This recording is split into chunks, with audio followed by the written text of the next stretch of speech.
Là, je voulais qu'on parle de la France qui a perdu le sens de la fête. Il y a des moyens XXL qui sont déployés pour 2 événements festifs, heureux. Je parle de ce week-end avec les fêtes de Bayonne, mais il y a également le 14 juillet.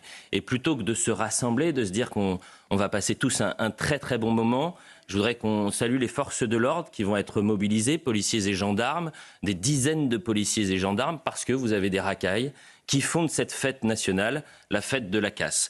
Le ministre de la Justice, Gérald Darmanin, a demandé une réponse pénale extrêmement ferme, parce que si sécurité il y a, faut qu'il y ait aussi justice. Et que le voyou qui sera interpellé, ça lui passe l'envie de l'année prochaine de recommencer, ainsi que ses petits copains. Voyez le sujet d'Augustin Donadieu. Le 31 mai dernier, les festivités qui accompagnent la victoire du Paris Saint-Germain en Ligue des Champions sont ternies par de nombreux actes de violence à Paris et en province. Moins d'un mois plus tard, c'est lors de la fête de la musique que plusieurs affrontements ont lieu. 2 événements particulièrement violents qui laissent craindre une nouvelle flambée lors des célébrations entourant la fête nationale. Dans une circulaire adressée au procureur, le ministre de la Justice, Gérald Darmanin, demande d'ores et déjà une réponse pénale rapide, empreinte de fermeté. En cas de commission d'actes graves, la voie du déferrement aux fins de comparution immédiate ou à délai différé ou le cas échéant de comparution sur reconnaissance préalable de culpabilité devra être privilégiée. Des réquisitions d'une mesure de sûreté ou peine devront être systématiquement envisagées pour les atteintes aux personnes et les graves atteintes aux biens, notamment les destructions de biens publics et les pillages. Gérald Darmanin ajoute que les procureurs devront s'attacher à rendre la réponse pénale compréhensible pour les citoyens, notamment en expliquant les éventuels écarts importants entre le nombre de gardes à vue et le nombre de personnes poursuivies.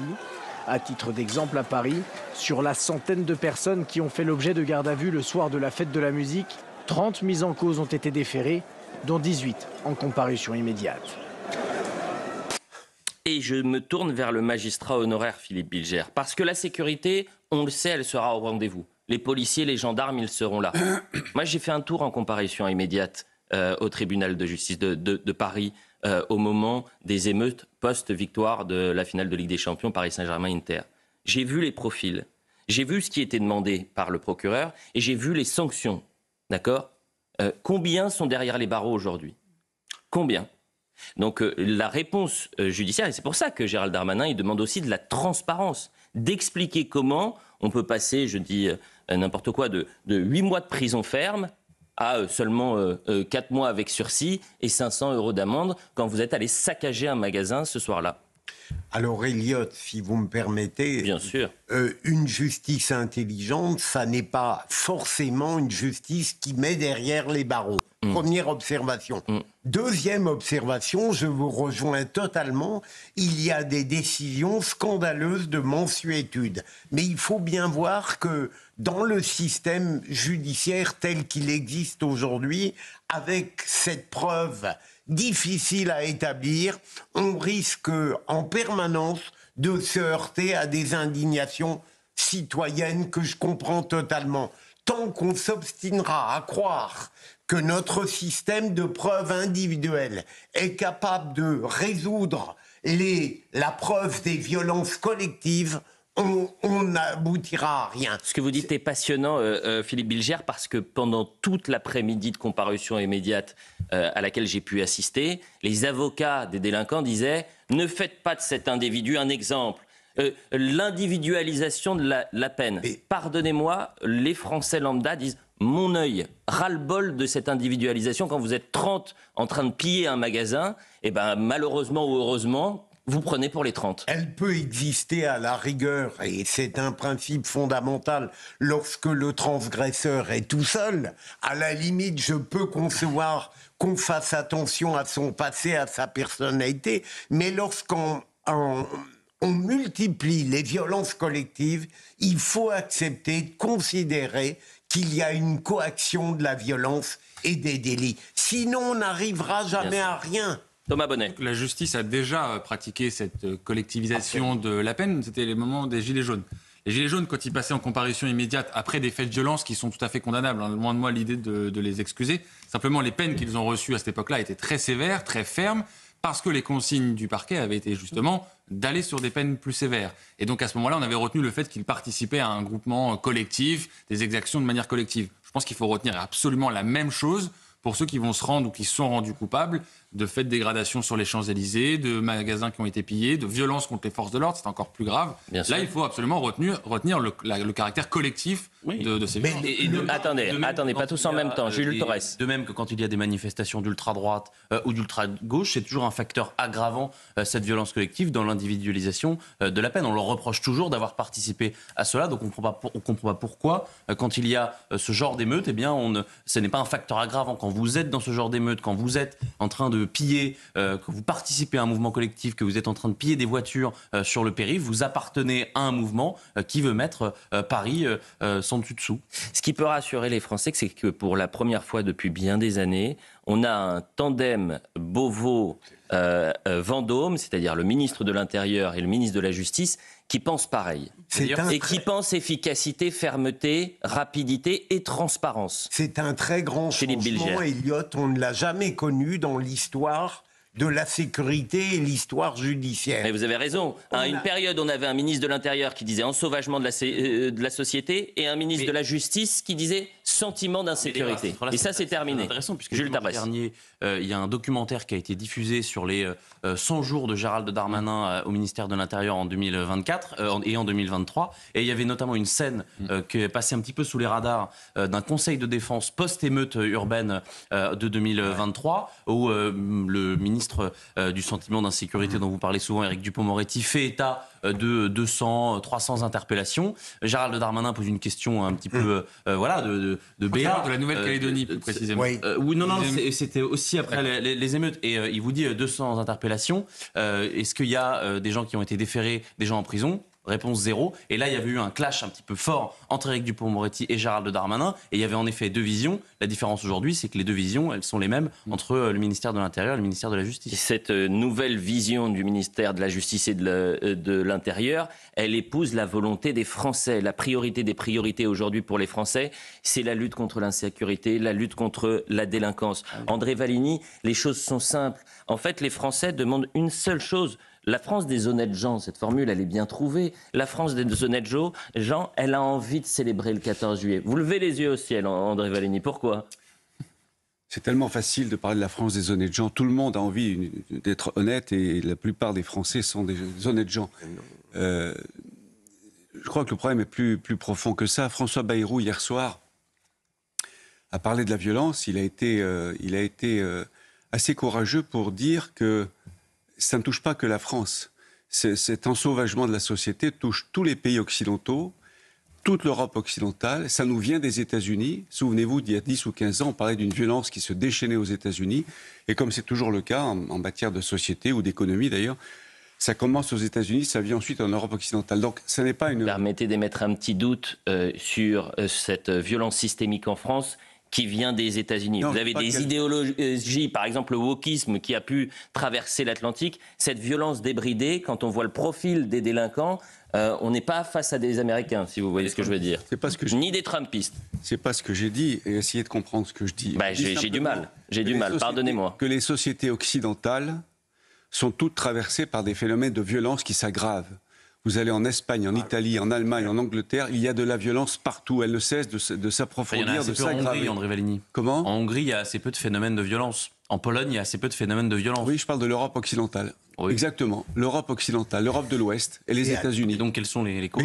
Mais il y a des causes sociétales. Il y a des causes sociétales. Il y a effectivement peut-être un système judiciaire parfois trop laxiste. Et je suis partisan de la plus grande fermeté contre les délinquants, évidemment.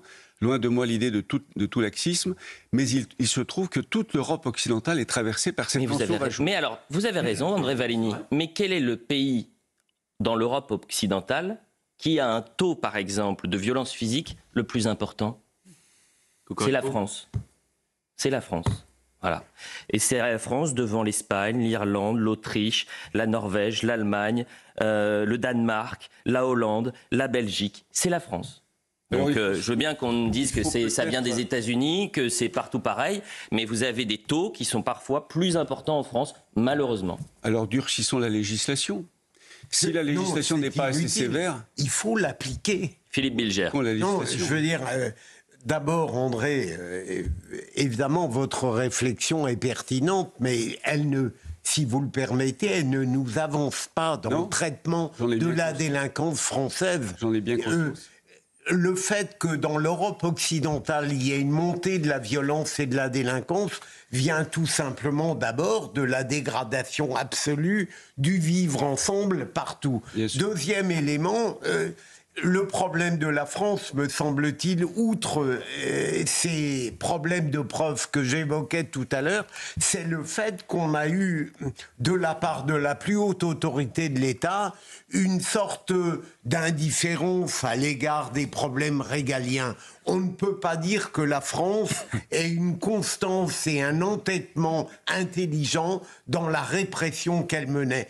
On parlait du sentiment d'insécurité, et c'est pour ça que je veux garder un peu d'optimisme, parce que pour la première fois, comme l'a dit Elliot, on a un couple qu'on n'a jamais connu en France, un garde des Sceaux vigoureux, et qui répond avec pragmatisme aux défis que sa mission lui impose, et d'autre part un ministre de l'Intérieur dont je ne voudrais pas dire tout le bien que je pense parce qu'on se moquerait de moi à nouveau. Philippe Bilger, la difficulté, c'est que vous pouvez avoir tous les tandems que vous voulez. Si, au-dessus de ce tandem-là, vous avez un président de la République qui vous explique qu'on brainwash, donc on lave le cerveau des Français sur les faits divers, c'est l'expression du président de la République, vous pouvez avoir tous les tandems, tout le gouvernement que vous voulez, les choses n'avanceront jamais. Jamais. Jules Torres. C'est là où c'est très intéressant. C'est là les limites aussi du débat sur le tout répressif. La fête est finie. Moi, je suis pas sûr. Il y a quelques semaines, dans Paris... Alors, je le dis aux auditeurs d'Europe 1, c'est la question qu'on se pose ce matin en ouverture de leur débat. Les rues de Paris étaient bondées de supporters de rugby qui fêtaient ou la victoire de Toulouse en finale du top 14 ou la défaite de Bordeaux, mais ils savent même fêter des défaites les supporters de rugby. On a réussi à organiser une finale au Stade de France en Seine-Saint-Denis. On a réussi à les fêter sans aucune heure, pas une seule interpellation, pas une seule violence. C'est la sociologie. La preuve que c'est en effet sociologique et c'est aussi culturel. Je vous propose d'écouter François-Noël Buffet, le ministre auprès du ministre de l'Intérieur, qui était l'invité de la matinale CNews Europe 1. Il est de la responsabilité du ministère de l'Intérieur d'être prêt à tout moment. Et nous savons désormais que, quels que soient les grands rassemblements, la victoire du Paris Saint-Germain potentiellement, on l'a vu il n'y a pas si longtemps que ça, une grande manifestation comme le 14 juillet et le défilé militaire sont des moments de grands rassemblements qui devraient être des moments de joie et de bonheur et qui sont souvent perturbés par des voyous, des crapules qui sont connus, en tous les cas connus dans les principes. Et donc nous nous organisons de cette manière-là, de façon à prévenir et à prévoir d'intervenir à tout moment si cela était nécessaire. Je pense que vous avez eu la formule juste, du moins vous avez rappelé quelque chose de très important, Thomas Bonnet. On peut être faible avec les forts et fort avec les faibles. C'est-à-dire que la répression, la réponse judiciaire contre les gilets jaunes extrêmement ferme, quand c'est des délinquants qui vont tout casser le soir de la finale de Ligue des Champions, ou alors pour la fête de la musique, ou alors dans 3 jours pour le 14 juillet, on va parler de circonstances atténuantes, on va regarder le profil. Et je dis aux téléspectateurs et aux auditeurs, allez faire un tour au tribunal de justice quand il y a des comparutions immédiates. Rendez-vous compte de ce que c'est ce fast-food judiciaire. Vous avez les dossiers qui s'enchaînent. Au bout d'un moment, c'est épuisant, même pour le public. Donc je pense aux magistrats qui sont... Bien sûr, mais moi je pense à eux, bien évidemment. Je suis persuadé qu'on peut faire passer rapidement des affaires. Ah, pour moi, ça peut être réglé très vite. Vous avez raison. Important. Oh là, ça peut aller très vite. Vous avez entièrement raison, Philippe. La durée qui compte, c'est l'intelligence et la qualité du regard qu'on porte sur les affaires. Une dernière chose, moi, qui m'avait frappé, c'est que parmi les prévenus, les délinquants qui étaient à la barre, vous aviez des individus qui étaient étrangers en situation irrégulière et qui n'ont pas été frappés à la fin donc, de la décision de justice d'une interdiction de territoire. Moi, je me disais, mais c'est pas possible. Un étranger en situation irrégulière qui participe à des pillages, qui frappe la police et qui participe à ces émeutes, pardonnez-moi de l'expression, c'est dehors en fait. Et c'est la première mesure qu'on doit prendre. Mais bon, écoutez, aujourd'hui, il y a quand même un décalage entre ce que veulent les Français et ce qui se passe soit dans les tribunaux. impuissance sécuritaire. On peut parler aussi d'une impuissance diplomatique. Et on en vient à notre second sujet, puisque vous le savez, Lennart Monterlo, le jeune cycliste franco-allemand disparu en Iran, a été donc arrêté. Une notification officielle concernant sa situation a été transmise à l'ambassade de France. Il est donc détenu par le régime islamique d'Iran. Et c'est pourquoi vous êtes avec nous, Hilda Degani-Schmidt. Vous êtes une activiste iranienne. Je vous remercie d'être présente. Vous avez le courage de venir sur les plateaux, malgré les menaces, malgré cette insécurité qui pèse sur vous, alors que vous êtes en France. Mais il y a le régime islamique d'Iran qui peut aussi activer des réseaux sur notre sol. Et on voit là tout le danger, justement, de ce régime-là. On voit d'abord le sujet de Mathilde Couvillier-Flornoy et on en parle avec vous. Il n'a plus donné signe de vie depuis le 16 juin dernier. Âgé de 18 ans, Lennart Monterlo faisait un périple à vélo en Asie avant d'entamer ses études supérieures. Il a été arrêté par le gouvernement iranien, comme l'a annoncé le chef de la diplomatie iranienne au quotidien Le Monde. Il a été arrêté pour avoir commis un délit. Une notification officielle concernant sa situation a été transmise à l'ambassade de France. Cette semaine, le Quai d'Orsay avait exhorté les Français à ne pas se rendre en Iran ou à quitter le territoire iranien. François Bayrou a réitéré cette consigne. Vous avez vu que sur ces réseaux sociaux, il s'était moqué beaucoup de la consigne de ne pas aller en Iran.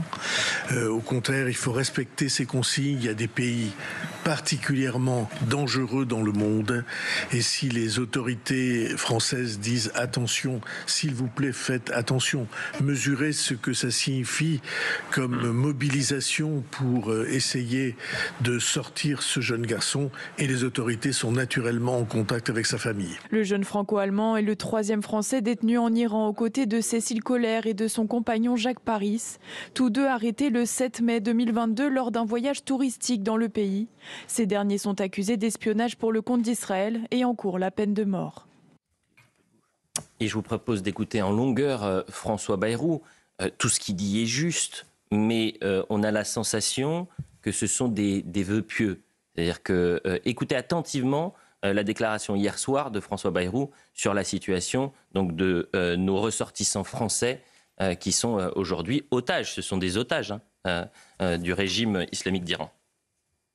On n'en parle pas davantage pour ne pas mettre en difficulté ou en péril l'issue de cette affaire. Le devoir des pays est de ne pas persécuter des innocents qui sont parfois inconscients des risques qu'ils courent, que nous avons un devoir de protection réciproque et que ce devoir de protection réciproque, surtout dans les temps si difficiles de tension et de guerre où nous sommes, il faut le respecter pour que les pays puissent ensemble tracer un jour un chemin vers la paix.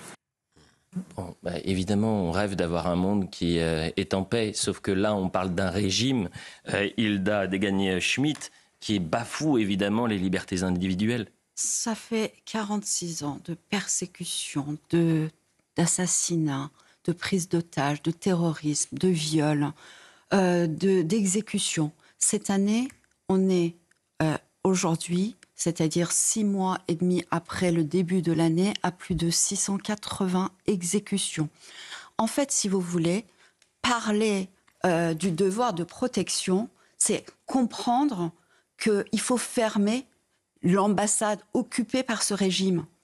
Tant que cette ambassade est là, pourquoi voulez-vous que les Français ne prennent pas des visas et n'y aillent pas? C'est leur devoir, ça. Oui, il y a eu des exécutions d'opposants en France. Oui. Et qu'est-ce qui se passe?